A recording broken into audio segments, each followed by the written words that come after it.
Je vous souhaite un excellent mardi. C'est notre rendez-vous mensuel. Une fois par mois, on a cette émission qui est réalisée en partenariat avec le Syndicat canadien de la fonction publique. Je m'appelle Stéphanie Gagnon et je vais vous accompagner pour les 60 prochaines minutes. Pour la toute première émission de la saison, on avait mis la table. On vous avait présenté un peu plus qui était le Syndicat canadien de la fonction publique. Vous avez certainement croisé de leurs membres au quotidien parce qu'ils représentent les chauffeurs d'autobus, les techniciens du câble, les préposés aux bénéficiaires, les concierges, les cols bleus, les livreurs de la SAQ, les bibliothécaires. Vous aurez compris que la liste est longue. Beaucoup de gens sont représentés par ce syndicat. Et aujourd'hui, on a encore une émission très chargée. On va parler de plusieurs dossiers. Entre autres, on va beaucoup s'attarder à ce comité qui s'occupe de la sécurité et aussi de la santé des travailleurs. On va en parler avec une des responsables de la province du Québec, voir comment ça se passe. Qu'est-ce qu'on doit faire au quotidien pour aider à la sécurité et à la santé de ces travailleurs, mais aussi regarder les préoccupations. Est-ce que les lieux de travail sont finalement bien adaptés aux réalités d'aujourd'hui?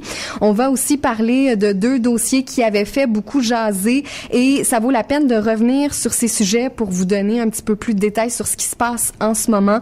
Entre autres, on va parler de la réalité des agents de bord. Comment ça se passe lors d'un voyage? Lorsque vous êtes assis dans votre siège, quelle est la tâche au quotidien de ces gens, de ces agents de bord qui assurent votre sécurité d'une certaine façon?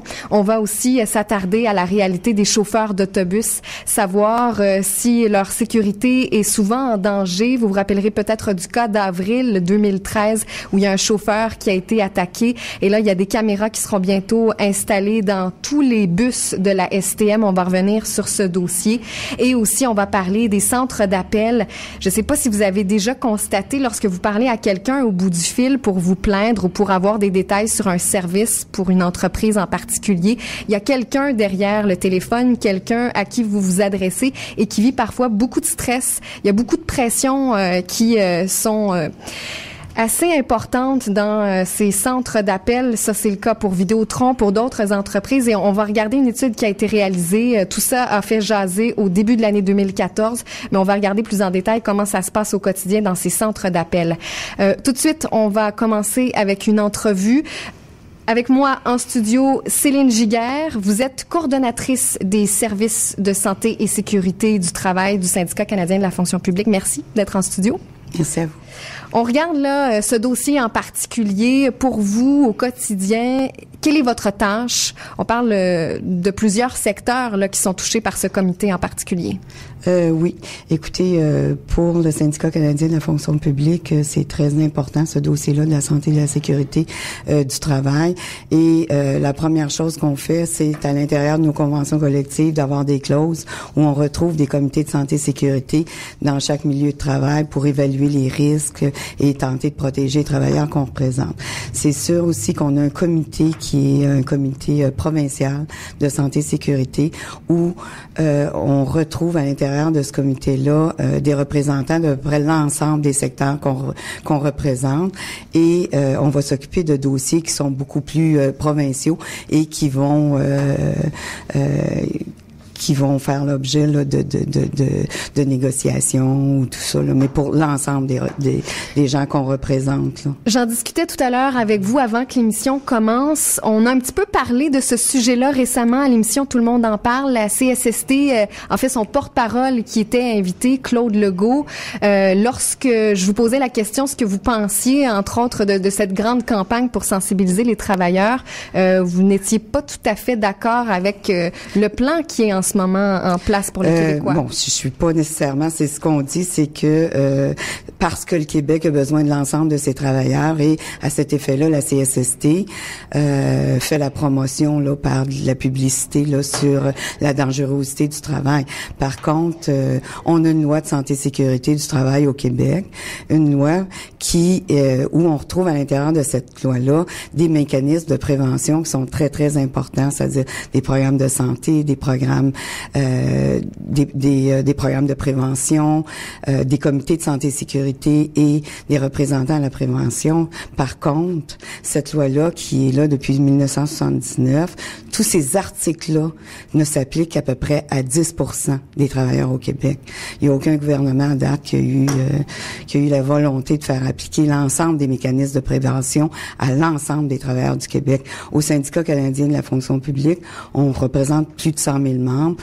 Et on a une section d'à peu près 7 ou 800 travailleurs qui sont protégés par l'ensemble des 4 mécanismes.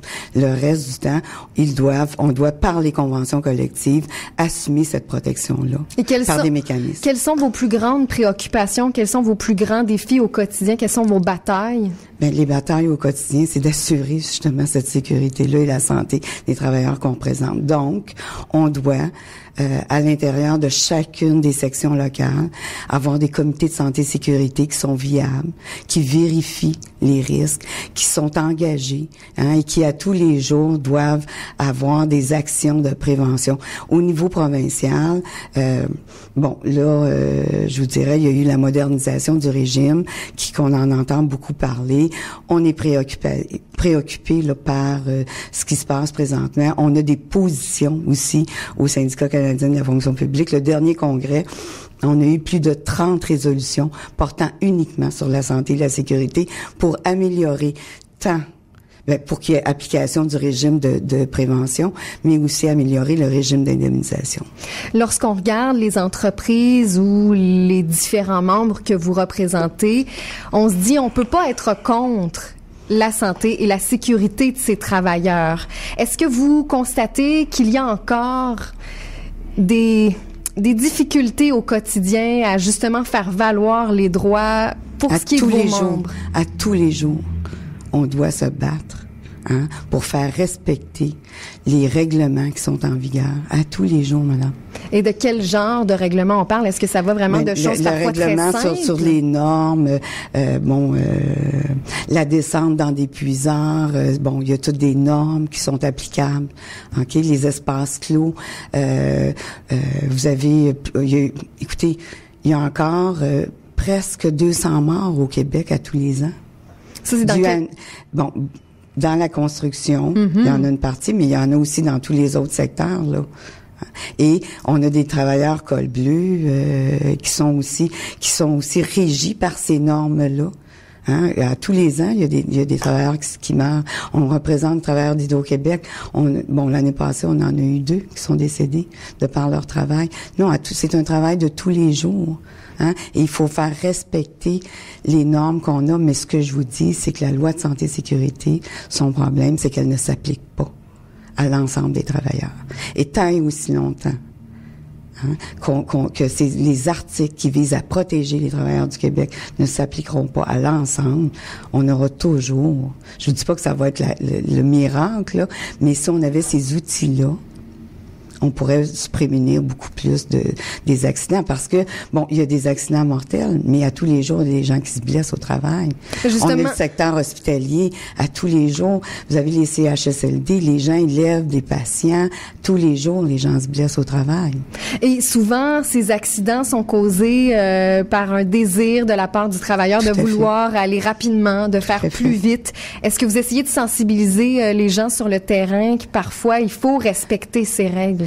Il faut respecter ces règles, mais aussi ils ont aussi à cœur de faire leur travail et de bien faire leur travail, entre autres dans le milieu hospitalier. Ces gens-là ont aussi à cœur de bien faire leur travail, donc c'est sûr qu'ils vont retenir quelqu'un qui est en train de tomber. Puis ils risquent de se blesser aussi là dans ces cas-là.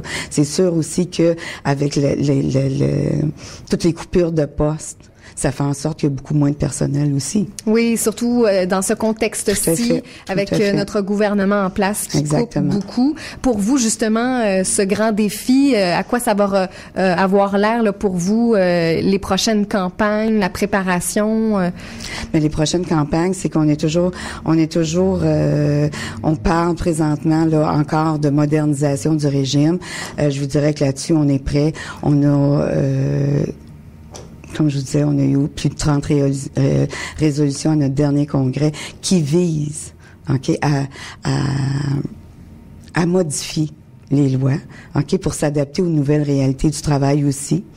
Et qui visent à protéger nos membres aussi dans l'exécution du travail. Mais vous savez, la santé et la sécurité du travail, c'est un travail de tous les jours. de tous les jours. Et on va justement, dans le cadre de cette émission, regarder le travail au quotidien de différents travailleurs dans différents secteurs, tous des gens qui sont représentés par le Syndicat canadien de la fonction publique. Merci beaucoup, Madame Giguère, d'avoir été avec nous. Elle est coordonnatrice des services de santé et sécurité du travail pour le SCFP. Je vous remercie.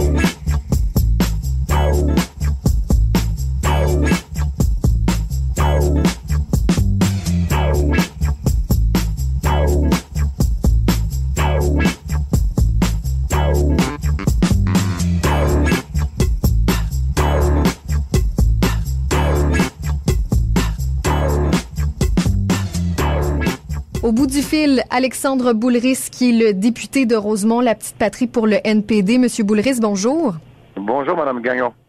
Avant d'avoir été élu pour le NPD, vous occupiez un poste au sein du Syndicat canadien de la fonction publique et vous avez été là pendant de nombreuses années. Quel était votre mandat? J'avais été engagé, j'étais conseiller en communication, j'étais au service des communications du SCFP Québec. Donc pendant 9 ans, j'ai fait les communications, les campagnes publicitaires, les communiqués de presse, je m'occupais du site web pour à peu près les 500 sections locales là, du SCFP au Québec. Et là, aujourd'hui, dans le cadre de notre émission, on parle des chauffeurs d'autobus, entre autres de ces agressions. Vous avez ce dossier-là à cœur? Oui, on a ce dossier-là à cœur depuis longtemps, là, quand j'étais au SFP, bien sûr, mais également comme élu de l'opposition officielle avec le NPD à Ottawa, parce que les chauffeurs d'autobus, un peu comme les chauffeurs de taxi, on doit le dire aussi, sont exposés au public, mais aussi des fois à des individus qui sont soit en état d'ébriété, soit qui ont des problèmes de santé mentale, soit qui ont certaines frustrations, puis des fois ça peut un peu se déborder sur le chauffeur d'autobus. Et nous, on pense que ces personnes-là qui rendent le service public doivent être mieux protégées ou que les conséquences d'une agression envers un chauffeur d'autobus devraient être plus graves. Et là, on voudrait que les peines soient aussi plus longues pour ces agresseurs. Comment ça se passe, ce dossier-là, en ce moment à Ottawa? Ben, j'ai un de mes collègues, John Rafferty, un député de l'Ontario du NPD, qui avait déposé un projet de loi privé, ce qu'on appelle, pour justement que on modifie le code criminel afin que les peines qui soient qui sont données à des agressions envers des chauffeurs d'autobus soient rehaussées, soient plus graves, que le juge puisse prendre ça en considération. Bon, il avait déposé, mais bon, vous savez, il y a plusieurs projets de loi privés qui sont en même temps à la Chambre, et là, il y a un projet de loi similaire, presque identique, qui a été déposé par un sénateur conservateur et qui va dans la même direction. Alors pour nous, on va appuyer ce projet de loi-là, même s'il vient du Parti conservateur, même si ça vient du Sénat, parce que ça reprend une de nos bonnes idées. Alors on est d'accord avec l'idée, peu importe c'est quoi la couleur du parti politique, si c'est une bonne idée, c'est une bonne idée, et on va l'appuyer, ce projet de loi qui s'appelle S-221, et puis ça va être mis au vote d'ici Noël, là. Et vous avez rencontré aussi la ministre des Transports. Est-ce qu'elle semble à l'écoute à cette problématique? Oui, j'ai eu plusieurs discussions avec Lisa Raitt, la ministre des Transports. C'est sûr que sur le dossier de Post Canada, qui est un autre dossier, on s'entend pas du tout.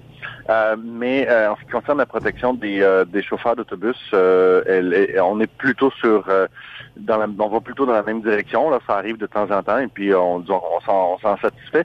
Et l'important de toute façon, c'est que on puisse aller dans le sens des revendications des chauffeurs d'autobus, puis qu'on améliore leur protection, et puis qu'on dise aux gens que c'est grave une agression envers le chauffeur d'autobus. Ça arrive des centaines de fois par année, à peu près, on parle à peu près au-dessus de 2000 cas d'agression de chauffeurs d'autobus par année au Canada.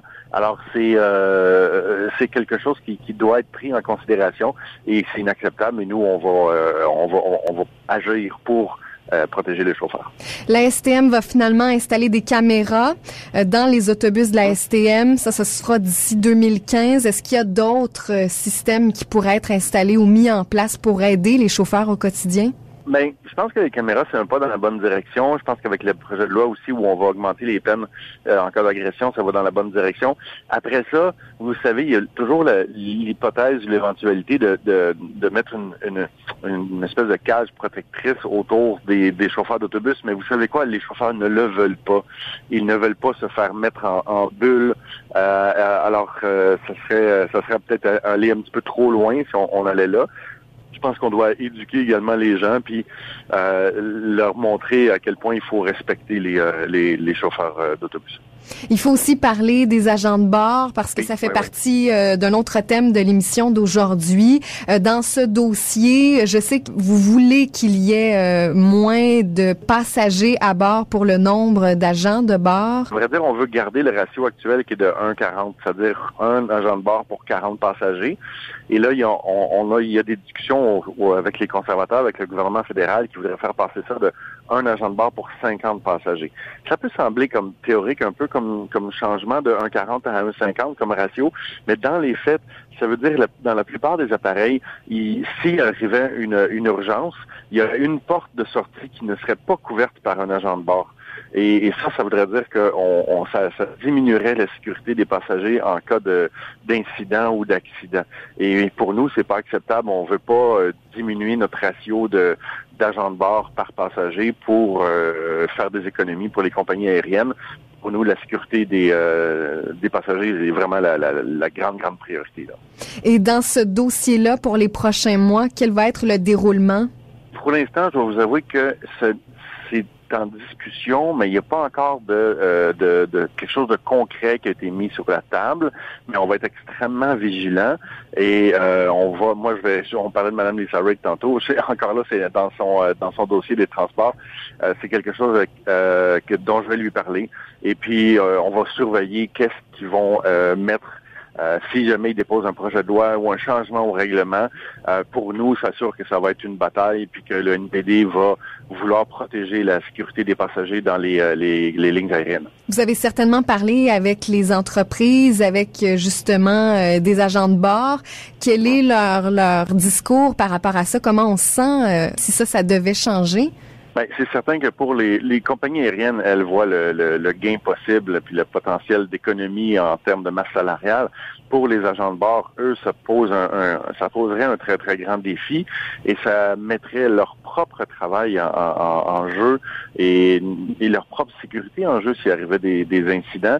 Ils se verraient privés d'un collègue de travail au moins dans la plupart des appareils. Là, il faut avoir un certain nombre de passagers, mais dans la plupart des appareils, ça priverait d'un collègue de travail. Donc, ils seraient moins nombreux pour être capables de faire le travail si jamais il arrivait une catastrophe ou un incident. Ça met beaucoup plus de responsabilités sur leurs épaules et ça peut être une cause de stress important pour eux, là. Je vous remercie d'avoir pris du temps pour parler avec nous de ces deux dossiers bien suivis par le Syndicat canadien de la fonction publique. Ça me fait plaisir, Mme Gagnon, et bonne journée. Pour animer l'information à Montréal, CIBL 101.5. Vous aurez peut-être deviné qu'Alexandre Boulris, le député de Rosemont-la-Petite-Patrie, n'était pas en studio avec nous. On lui parlait hier et on va poursuivre maintenant la discussion à propos des chauffeurs d'autobus. En studio avec moi, j'ai le président du syndicat des chauffeurs d'autobus, des opérateurs de métro et des employés des services connexes au transport, Renato Carlone. Merci de cette invitation. Merci d'être avec nous. On en parlait avec Monsieur Boulris. Est-ce que le quotidien des chauffeurs est rendu de plus en plus violent? Est-ce que cette agression qui s'est passée en avril 2013 aurait pu être évitée? Bonjour, Mme Gagnon. Écoutez, c'est pas de plus en plus violent, mais c'est pas moins violent. L'événement du 24 avril, c'était un chauffeur qui a été sauvagement agressé par 3 individus, dont un mineur. Écoutez, les 2 adultes là, sont en procès présentement et c'est grâce à le fait qu'il y avait une caméra fonctionnelle dans l'autobus qu'on a pu retracer ces individus-là. Depuis ce temps-là, cet événement était tellement grave que depuis cet événement-là, on a commencé une campagne de sensibilisation envers la population pour la sécurité des chauffeurs contre les agressions. Cette campagne-là a eu lieu, on a commencé au mois de septembre, puis on a commencé avec des affiches sur les autobus, dans les abribus, le port du chandail, notre sécurité, votre sécurité, des annonces à la radio. Puis notre objectif de ça est qu'on ait des caméras fonctionnelles dans tous les véhicules qui circulent après 23 heures. Justement, l'installation de ces caméras-là va se faire jusqu'à 2015. C'est à ce moment-là où tous les autobus devraient en être munis. Pour vous, là, c'est une sécurité de savoir qu'il y a ça qui surveille vos gestes? Absolument. C'est une sécurité s'il y arrive un malheur, mais c'est aussi dissuasif. Que le fait qu'il y ait une caméra fonctionnelle, la population le sait, puis il y en a qui prennent moins de risques, ça c'est sûr. Avant l'événement du 24 avril, il y avait 882 véhicules munis de caméras. Suite, quasiment le lendemain, ils ont rajouté 27 autobus. Et la STM, depuis ce temps-là, avec tous les moyens de pression qu'on a mis, puis tout le sérieux qu'on a pris, puis la loyauté de tous les chauffeurs, les opérateurs, les changeurs, on était capable que la STM nous garantisse 373 autobus de plus à la vitesse de 5 véhicules par semaine qui vont être installés des caméras. Et ça, c'est grâce vraiment... Puis ça va nous garantir d'avoir un véhicule après 23 heures muni de caméras fonctionnelles. Et là, on en parlait tout à l'heure avec Monsieur Boulris, ce projet de loi qui augmenterait les peines pour les agresseurs des chauffeurs d'autobus. Pensez-vous vraiment que ça peut être dissuasif?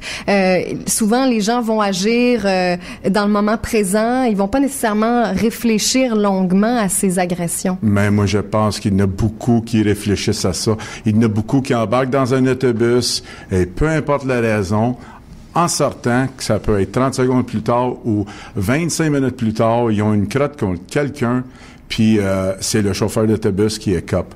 La raison que le chauffeur d'autobus est cop, c'est que, faut se le dire, là, il est tout seul. C'est le seul employé à bord. C'est pas comme dans un bureau de passeport, ou un hôpital, ou une clinique, ou un CLSC, où il y a d'autres employés autour, puis le monde sont un peu plus gênés. Mais je trouve que dans un autobus, c'est gratuit, c'est facile pour eux. Et écoute, c'est pas pour rien qu'on a au-delà de 200 agressions par année. C'est peut-être aussi explicable au fait que pour ce qui est de la STM, souvent le service, on a l'impression que c'est pas toujours efficace. Est-ce que ça pourrait se traduire par une frustration des clients? Absolument. C'est pas juste l'impression que c'est pas efficace. On va être honnête, là. Il y a des coupeurs tout partout, puis il manque des véhicules. Puis le chauffeur qui rentre pour travailler tôt le matin prend son autobus à l'heure, se rend pour faire son départ déjà en retard. Mais ce que les clientèles ne savent pas, c'est que le boss en avant de lui, là, ils l'ont coupé. Il n'existe pas. Donc, c'est normal que la client en embarquant, c'est normal que qui va payer pour? C'est le chauffeur d'autobus. Puis la STM nous demande je sais pas, de peut-être donner raison en tout temps. C'est impossible. C'est impossible. On essaye, mais une fois que tu te fais cracher dessus en date de 2 secondes, là, je pense que Securibus puis tous les outils qu'on a, c'est pas évident de vivre avec ça. Un crachat, ça m'est arrivé, c'est pas évident. J'aimerais mieux avoir un coup de poing qu'un crachat. Mais justement, vous aimeriez pas mieux avoir une vitre pour vous protéger? Ce serait pas une cabine solution? anti-agression, ça a été, il y a des études qui ont été faites, il y a bien des villes qui l'ont, puis il y en a bien d'autres qui l'ont pas. C'est correct pour certaines agressions, puis c'est pire pour d'autres. Le monde ils vont attendre en bout de ligne à la place, ou ben donc ils vont mettre un petit feu par la petite cibille, la petite place qui reste d'un trou, ou ben donc des liquides, ou c'est autant dangereux. Donc, le syndicat et le patron en même temps, on a mis ça de côté pour le moment. Avez-vous vu ailleurs dans le monde des solutions, des projets qui pourraient inspirer Montréal? La sensibilisation de la population, ça, c'en est un. Deux, là, c'est le service. Le transport en commun, là, c'est pas là, faut couper. Faut donner le service. Si c'est marqué qu'il y a un boss aux 6 minutes, ben qu'il y en ait un aux 6 minutes. Parce que la seule personne qui explique qu'il n'est pas là aux 6 minutes, c'est le chauffeur d'autobus. Mm-hmm. Mais c'est déjà trop tard, le client est fâché. Vous parlez de ce que vivent les chauffeurs d'autobus au quotidien. Est-ce qu'il y a un service qui est offert pour les aider, pour discuter de ce qu'eux vivent à bord des autobus. Un service à qui? Aux chauffeurs, pour les aider, un soutien moral pour les écouter. Est-ce que ça existe, ça? Moi, je le connais pas encore. Non? J'ai pas entendu ça de la STM. Peut-être qu'ils vont en sortir un. Mais je pense qu'ils devraient mettre l'argent sur les autobus à place puis en sortir régulier pour la clientèle. Et écoutez, être en retard sur une ligne, il y a personne qui est heureux de ça. La pire personne est heureux de ça, c'est le chauffeur d'autobus. Il aimerait ça être à l'heure, il aimerait ça donner le service, il aimerait ça pas laisser 25 personnes à l'arrêt en sachant que le boss en arrière de lui là n'existe pas. Mm-hmm. Donnez-moi des exemples concrets. Vous avez parlé avec des collègues chauffeurs d'autobus. J'en suis un chauffeur d'autobus. Comment se sentent-ils par rapport à ces situations-là? Est-ce qu'on a plus peur de faire son travail? On est tellement professionnel là que c'est quasiment rendu une habitude en sachant, en sortant le matin ou en PM, que va falloir défendre le fait qu'on est en retard. Être chauffeur d'autobus, là, c'est aussi être victime de violence. Ça, ce slogan-là, on l'a commencé tout de suite après le malheureux événement du 24 avril. Et malheureusement, ce slogan-là, il est encore pertinent. On va continuer la discussion un petit peu après les publicités. Je vous invite à rester à l'écoute. C'est l'émission CIBL reçoit qui se poursuit jusqu'à 14h en partenariat avec le Syndicat canadien de la fonction publique.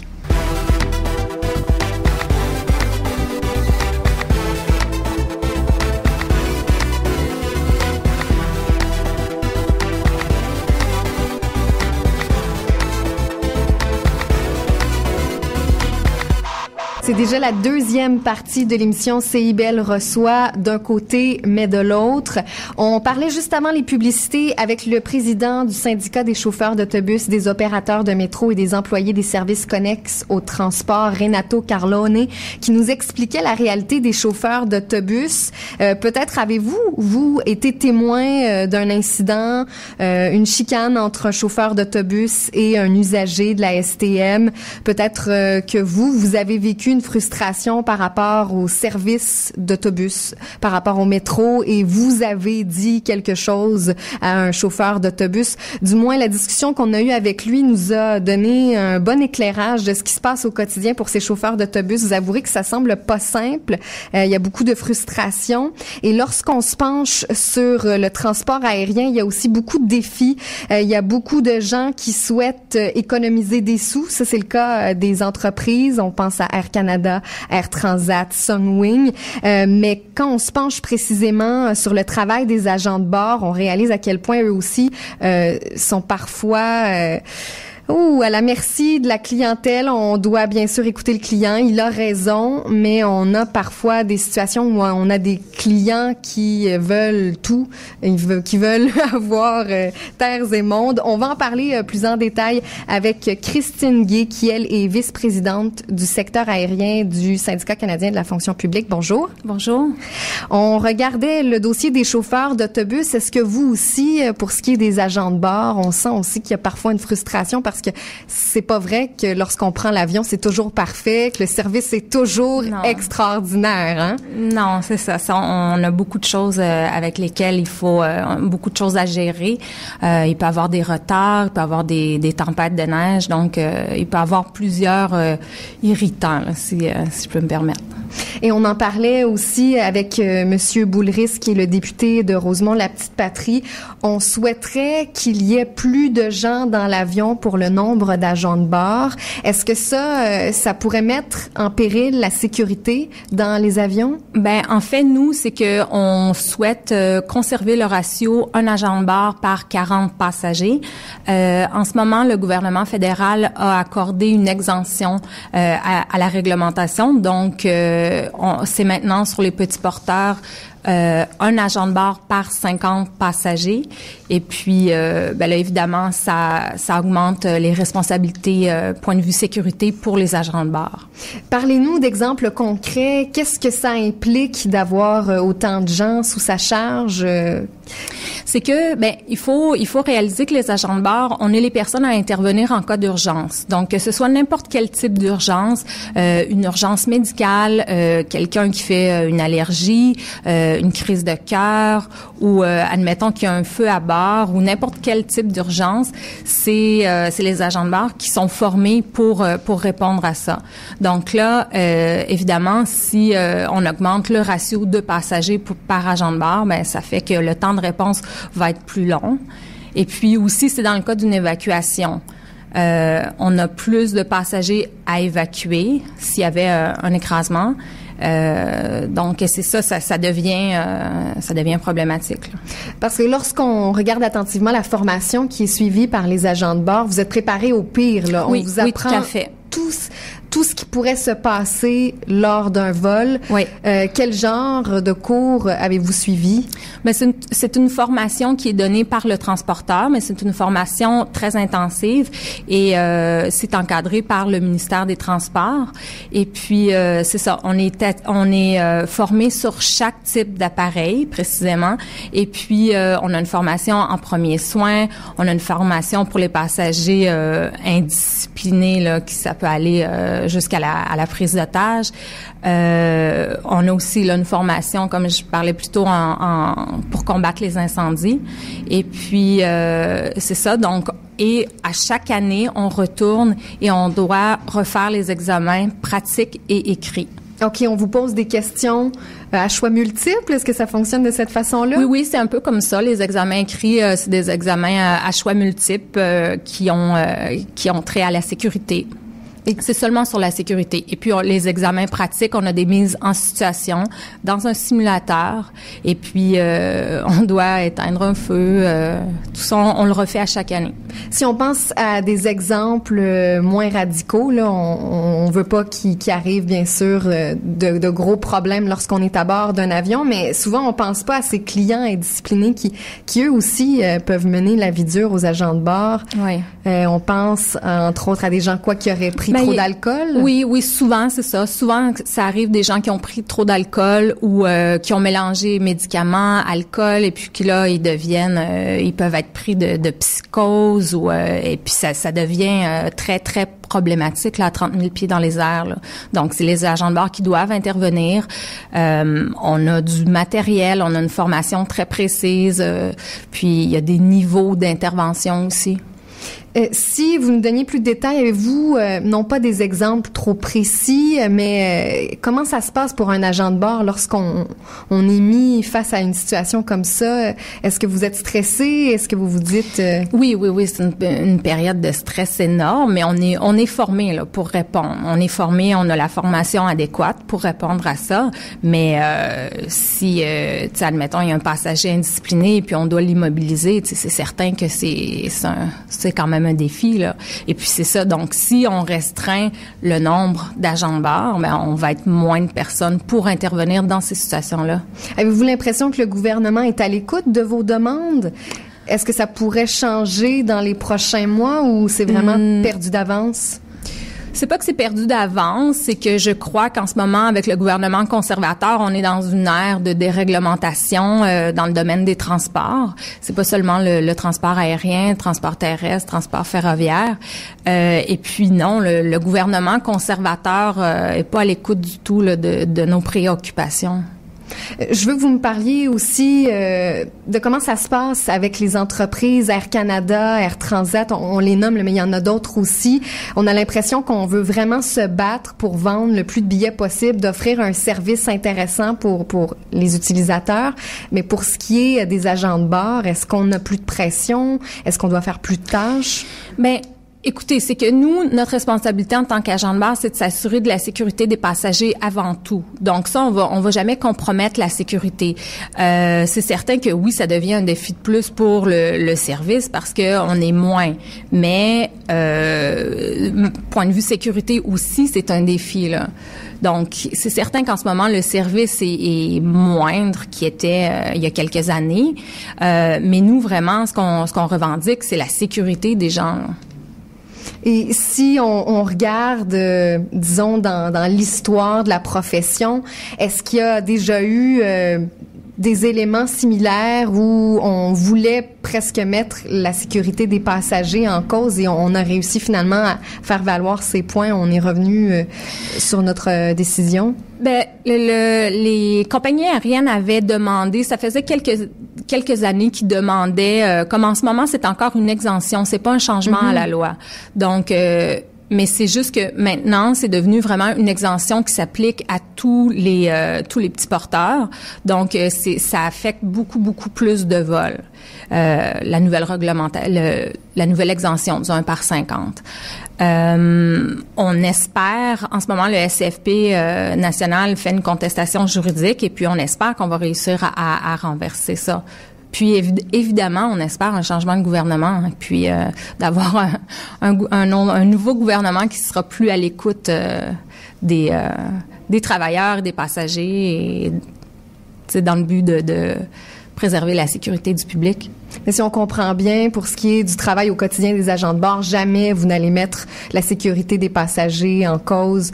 Vous allez toujours faire votre travail pour vous assurer. Oui, tout à fait, mais ça amène des défis là vraiment très difficiles parce que je vous donne un exemple sur un Embraer 190 où est-ce que on a 97 passagers, on est seulement maintenant 2 agents de bord. Donc une situation durant l'embarquement, on doit faire un brefage aux fenêtres d'urgence, les sorties d'urgence au-dessus des ailes. On doit faire le brefage à ces passagers-là. Ensuite, il y a des parents qui arrivent avec des enfants qui n'ont pas de siège. On doit faire le brefage aussi. Toutes ces choses-là doivent être faites avant le décollage. Et puis là, ça met beaucoup de pression sur nous. Et ça rend notre travail beaucoup plus difficile. On réalise peut-être pas lorsqu'on est assis dans le siège du passager que vous avez beaucoup de choses à faire, agent de bord. Oui. Ce n'est pas simplement de servir le vin et les croustilles. Hein, des fois, on réalise pas. Non, c'est ça. C'est un métier qui est très peu connu, je trouve. Les gens voient, ils voient 90% ce qu'on fait, c'est le service, mais c'est pas ça du tout notre travail. Notre priorité, c'est la sécurité des passagers. Donc, on a beaucoup de révisions d'urgence à faire. Puis on s'occupe de la sécurité des passagers, en fait, durant tout le vol. Je pense qu'on aurait réussi, pour le temps de cette entrevue, du moins, de comprendre un peu mieux la réalité des agents de bord. Merci beaucoup, Madame Gay, d'avoir parlé de ce sujet-là avec nous. Madame Gay est vice-présidente du secteur aérien du Syndicat canadien de la fonction publique.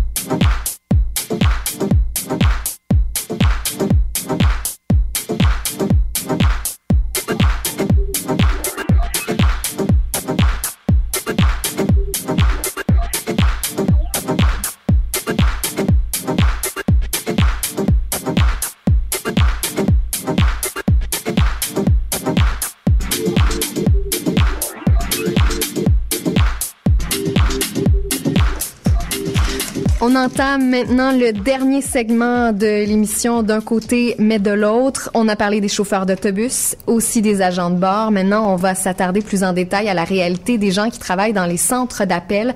On va en discuter avec Alain Caron. Monsieur Caron, bonjour. Bonjour. Vous êtes le président du Conseil provincial du secteur des communications du Syndicat canadien de la fonction publique. C'est ça. Et sinon, on a à côté de vous Madame Julie Cloutier, qui, elle, est professeure au département d'organisation et ressources humaines à l'École des sciences de la gestion de l'UQAM. Bonjour. Bonjour. Vous avez travaillé sur une étude portant justement sur la réalité des gens qui travaillent au quotidien dans ces centres d'appel pour mettre la table, pour bien comprendre quelle était la problématique dans ces centres d'appel. Qu'est-ce que le Syndicat canadien de la fonction publique avait remarqué qui était problématique?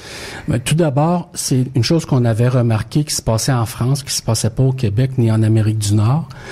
C'est en congrès en 2009 qu'on a, en lisant un journal qui s'appelle Le Monde, on s'est rendu compte qu'il y avait une vague de suicides qui était active à ce moment-là à France Télécom. Il y avait une cinquantaine de suicides à cette époque-là. Ça a fini avec 68 suicides, je crois, en 2012.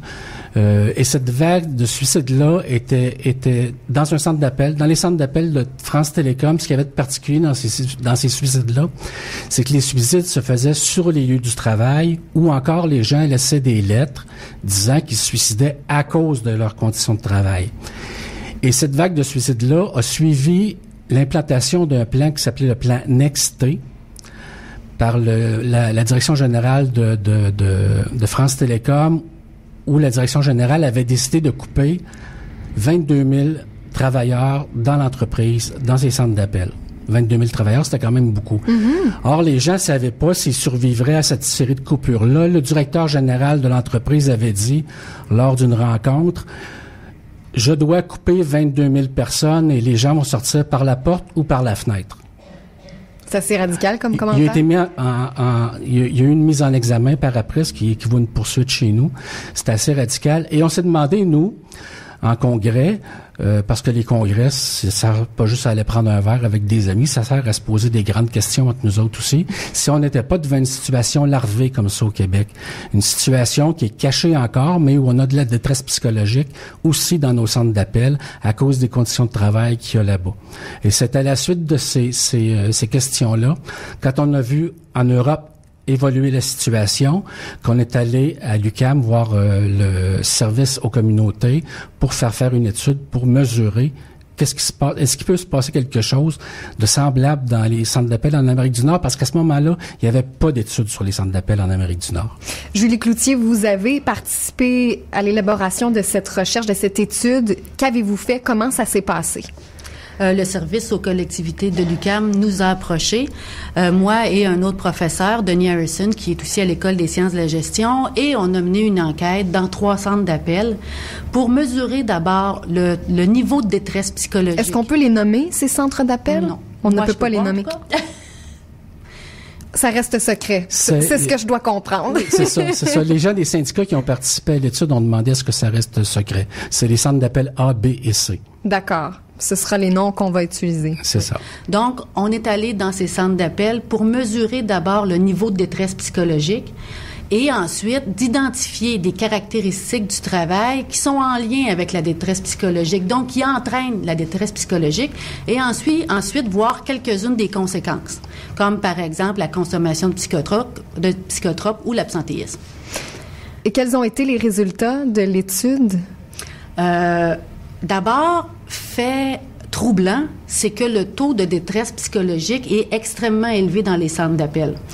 Les chiffres ont montré que 57,4% des travailleurs en centre d'appel souffrent de détresse psychologique.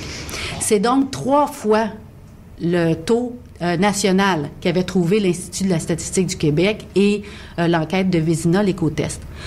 Ensuite, on constate que il y a 3 grands problèmes, 3 grands facteurs qui font en sorte que les gens souffrent de détresse psychologique. Il y a d'abord l'organisation du travail, en deuxième, le manque de reconnaissance et de considération, et en troisième, le bruit. Donc, si on reprend l'organisation du travail, qu'est-ce que c'est? C'est la charge de travail. Le nombre d'appels tellement élevé que les gens doivent avoir un rythme de travail extrêmement soutenu. Mm-hmm. Le manque d'autonomie. Ils doivent lire un script, ils sont surveillés et ils ne doivent pas faire d'erreurs parce qu'ils perdent des points. Et ensuite, la surveillance qui est partout. On surveille les gens quand ils parlent au téléphone, on surveille les gens quand ils ne sont pas au téléphone, qu'ils doivent passer quelques secondes entre 2 appels, et on surveille la durée de chacun des appels parce qu'ils ont des quotas à remplir. Donc, ça, c'était pour la charge de travail. Ensuite, pour la considération, même les besoins les plus primaires ne sont pas considérés. Donc, des employés ont besoin d'aller aux toilettes. Ben, le débit d'appel ne le permet pas pour les prochaines heures. Ben, c'est terminé. Donc, on nie complètement les besoins des employés. Et là, on parle même pas de la reconnaissance. On marche au bâton. On punit, on réprimande quand les employés font des gestes qui ne sont pas performants, je vais dire, et quand le travail est bon, quand la performance est bonne, on ne les récompense pas. Mais lorsqu'on a des résultats aussi impressionnant, là, lorsque le taux est aussi élevé de gens qui vivent une détresse psychologique. On se dit qu'au travail, au quotidien, l'ambiance doit pas être géniale, là. Ça doit pas bien fonctionner pour l'entreprise en question. Non, c'est pas rose au quotidien, mais l'étude démontre que une des principales valorisations, c'est les employés entre eux. C'est le groupe qui valorise les employés eux-mêmes. Mais c'est invivable, un centre d'appel. Je vous dis, c'est invivable. Si je vous disais à vous, aujourd'hui, mets du sourire dans ta voix, sinon tu vas avoir une mesure disciplinaire. On va mettre du sourire dans sa voix. On met du sourire. Savez-vous comment ça se met, du sourire dans sa voix? Moi, j'ai jamais réussi à le faire. J'ai beau essayer, c'est... Il faut sourire et parler. Voilà. Mais c'est clair que lorsqu'on se sent pas bien dans son lieu de travail, on n'a pas le goût de sourire. On n'a pas le goût de sourire au téléphone. Et on se heurte aussi à un déni des employeurs. Les employeurs, présentement, mais d'abord, on a fait de faire cette étude-là sans demander aux employeurs de collaborer. C'est une étude syndicale, ça a été commandé, mais c'est pas une étude qui a été faite par des syndicalistes. C'est bien important de le voir. C'est une étude syndicale, mais pas faite par des syndicalistes. Donc, il y a pas de tendances qui sont prévues dans cette étude-là. Les chiffres, comme Julie l'a dit tantôt, 57% des gens vivent en état de détresse psychologique grave. C'est pas des chiffres qu'on a commandés. Nous-mêmes, dans les syndicats, on est complètement restés surpris quand on a vu. On s'attendait pas à quelque chose de cette ampleur-là. Mais présentement, ce à quoi on se heurte, c'est que les employés disent, à cause de votre étude, on a de la détresse psychologique dans nos centres d'appel. On vous pointe du doigt. Oui, c'est à cause de l'étude qu'on a de la détresse psychologique. On a beau leur dire non, c'est pas vrai. Eux voient la chose à l'envers et on se heurte aussi à beaucoup de... Il y a des façons de travailler en Amérique du Nord, puis il y a des façons de faire de la gestion en Amérique du Nord qui sont plus adaptées à ces milieux-là, ou à des milieux de travail où on demande aux gens de surperformer, de prendre plus d'appels qu'on en prenait il y a 10 ans ou il y a 20 ans, des appels beaucoup plus spécialisés aussi, qu'on en prenait parce que c'est des centres d'appel qui ont 20 ans, qui ont 30 ans, ça fait longtemps que ça existe, ces compagnies-là, dans les communications. Si je comprends bien, les entreprises ne veulent pas aider leurs employés, on ne veut pas finalement offrir un soutien. Qu'est-ce qui va se passer si on fait rien et on les laisse? Présentement, les entreprises essaient de repousser ça dans des négociations parce que les trois entreprises, les entreprises A, B et C, les syndicats sont en négociation ou sont bientôt en négociation dans ces entreprises-là. Donc, ce que l'employeur cherche à faire, c'est de négocier la santé et la sécurité de ses employés. C'est comme si on nous disait, les échelles en bois mouillées l'hiver, ça fonctionne pas, c'est dangereux quand on monte dans un poteau. On va négocier ça dans notre prochaine convention collective. Les échelles en bois, le danger des échelles en bois mouillées l'hiver. Ça se fait pas, c'est dangereux, c'est trop dangereux. Et c'est un risque pour la santé, la détresse psychologique aussi, et les employeurs font la sourde oreille face à ça. Et oui, vous allez ajouter... il faut dire qu'il faut pas le prendre à la légère parce que de la détresse psychologique, c'est pas une petite déprime, c'est pas une déprime passagère, c'est pas quelqu'un qui se lève un matin puis qui se dit bon moi aujourd'hui ça me tente plus ou moins. Non, c'est à long terme que ça se développe. Oui, ça se développe à travers le stress. Et donc quand on souffre de détresse psychologique, d'abord, on est triste, on se sent anxieux, on est constamment anxieux, on a de la difficulté à dormir, on se sent découragé, impuissant parce qu'on se dit que la situation changera jamais et on se sent dévalorisé. On ne vaut rien, puis on ne vaut rien pour les autres non plus. Et donc, c'est un état mental extrêmement désagréable. Donc, oui, le chiffre est élevé, mais quand on sait ce que ça veut dire en plus, 57% des gens qui se sentent comme ça, c'est épouvantable. Est-ce qu'il y a eu des suicides au Québec? Est-ce que ça, l'étude a pu le dire? Non, il n'y a pas eu de suicide au Québec dans les 3 centres d'appel dont on parle. Même des suicides qui seraient reliés à d'autres conditions de travail qui sont... On touche pas à ça présentement au Québec. Mais on touche quand même à de la détresse. Et l'employeur, même les employeurs le reconnaissent. J'étais avec un employeur la semaine passée qui m'a dit le taux d'absentéisme au travail est ingérable présentement, c'est ingérable. Je leur ai dit, on est assis sur une bombe. Vous rendez-vous compte qu'on est assis sur une bombe? Ils disent oui. on est d'accord avec toi, on est assis sur une bombe. Et c'est le taux de roulement aussi, j'imagine, pour ces entreprises. Difficile de recruter lorsqu'on n'offre pas des conditions de travail intéressantes. Ça dépend, mais c'est souvent des centres d'appel dans des milieux c'est des emplois de choix quand même. C'est des salaires entre 20 et 30 $ qui se paient dans un milieu de vie comme, Rimouski, des emplois à 20-30 $, ça court pas les rues. C'est quand même des emplois de choix. Les gens sont prêts à prendre des risques avec leur santé pour garder cet emploi-là. C'est un petit peu comme, ça me fait penser, quand je faisais du syndicalisme au début, on disait aux employés, il y a des antennes de réception, tu vas aller ajuster l'antenne dans le haut du mât de réception. On disait non, c'est dangereux. On disait, OK, si tu y vas, on va te payer à 200%. C'est 200%, je vais y aller. Ça enlève pas le risque, le salaire. Ça enlève pas le risque. Mais les gens sont prêts à prendre des risques parce que c'est payant. Mm-hmm. Et même si les gens veulent avoir de tels emplois, parce que de l'extérieur, ça a l'air bien, on a un emploi dans un centre d'appel avec un salaire raisonnable, ils ne durent pas dans ces emplois-là. Dans l'enquête, on a montré que le nombre d'années d'ancienneté moyen, c'est 3 ans. Donc, il y a énormément de gens qui quittent, et ce qu'on constate de façon générale, c'est que les gens, le taux de roulement est très, très, très élevé en dedans de 6 mois. Donc, les gens, on dirait qu'on les a épuisés pendant 6 mois, ils s'en vont et on les remplace par d'autres. Ce qui coûte énormément cher pour l'employeur. Le taux d'absentéisme coûte énormément cher pour l'employeur aussi parce qu'il doit embaucher d'autres personnes pour compenser les heures manquées. Donc, c'est un ensemble de coûts qui pourraient, si on réduisait le taux de roulement et le taux d'absentéisme, être réinvestis dans l'organisation, dans les conditions de travail, et pour le même prix, on garderait nos employés, on aurait moins d'absents, et les gens seraient aussi performants. Est-ce qu'il y a des solutions faciles à mettre en place qui pourraient aider qui pourraient aider finalement la vie de ces travailleurs, ou ça prend vraiment un gros processus, beaucoup de changements? Bien, d'abord, des casques d'écoute qui sont performants, qui empêchent les bruits ambiants. Déjà, c'est un mécanisme technologique qui est pas compliqué, non, mais ça coûte quelque chose. Revoir les standards. Est-ce que ce serait pas trop les standards qu'on leur demande en termes de nombre d'appels par heure, les quotas?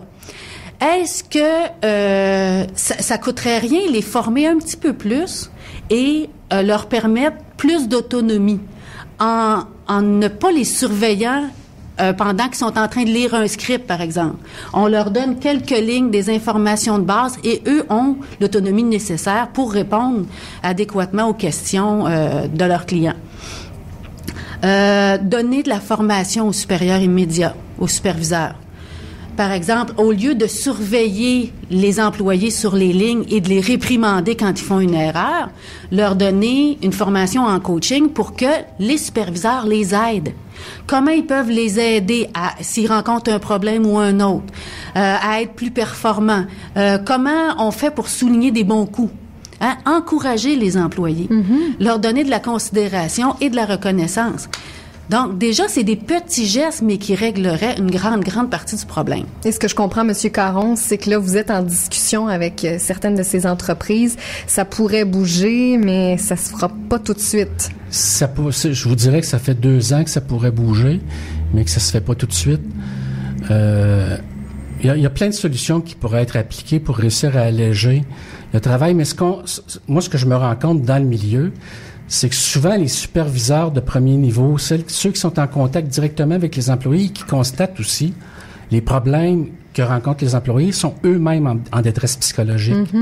Alors, la partie de la gestion qui pourrait prendre des décisions pour faire arrêter, pour changer un petit peu les procédés de travail, changer un peu l'organisation du travail, est pas consciente de ces problèmes-là parce qu'elle n'est pas en contact avec ses employés. Il y a, par exemple, il y a un centre d'appel où la direction est même pas dans la même ville que les employés du centre d'appel eux-mêmes. C'est difficile d'être à l'écoute de l'équipe. C'est difficile de faire passer un message pour des superviseurs qui eux-mêmes sont en détresse psychologique là-dedans.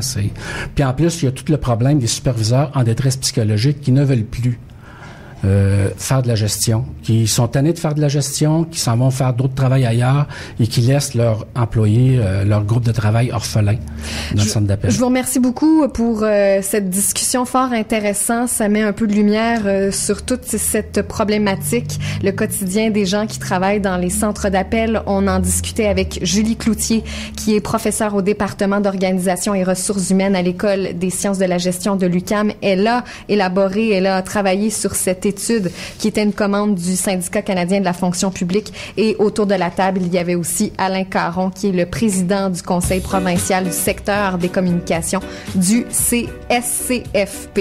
C'est déjà ce qui conclut cette deuxième émission de la saison. CIBL reçoit d'un côté, mais de l'autre, vous retrouve bien sûr le mois prochain. On se donne toujours rendez-vous le 3e mardi du mois. Alors, c'est un rendez-vous pour nous en novembre. Je m'appelle Stéphanie Gagnon. Merci à Carlo Bellomo à la technique et on se retrouve le mois prochain.